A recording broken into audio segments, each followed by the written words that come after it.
Hello, তো পুরো দলবল নিয়ে আমি আপাতত গ্রামে আছি। কালকে অনেক রাতে এসেছি বাড়িতে। এসেছিলাম একটা বিশেষ কারণে। কারণটা কি না কি একটা মানে বড় কিছু ঘটে গেছে আমাদের সাথে, সেটা তোমাদের সাথে পরে শেয়ার করবো, একটু শেয়ার করতে পারছি না। তো আজকে আবার বসিরহাট ফিরবো। তো বসিরহাট ফেরার আগে আজকে আমি যাচ্ছি হলো সৌমির বাড়ি, মানে মানার বাড়ি। কেননা আগের ভিডিওতে তোমরা দেখেছো যে ও তেঁতুল নিয়ে গেছে। এবার যেহেতু আমি কালকে কারণবশত চলেই এসেছি, তো ভাবলাম চলো ওর বাড়ি থেকে তেঁতুল নিয়ে তারপরে বসিরহাটে ফিরি। তো আপাতত সেখানেই যাচ্ছি। আর বাড়ির সবারই মন মেজাজ খারাপ, কিছু করারও নেই। যেটা হওয়ার সেটা হবেই, সেটা আমাদের সবাইকে মানতে হবে। তো যাই হোক, চলো যাই।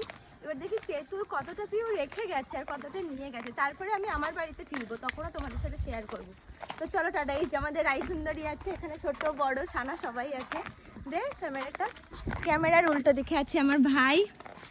তো চলো, ও রেডি, আমরা আজই ফিরে যাব সবাই। তো চলো টাটা, আবার শেয়ার করছি আমাদের বাড়ি গিয়ে।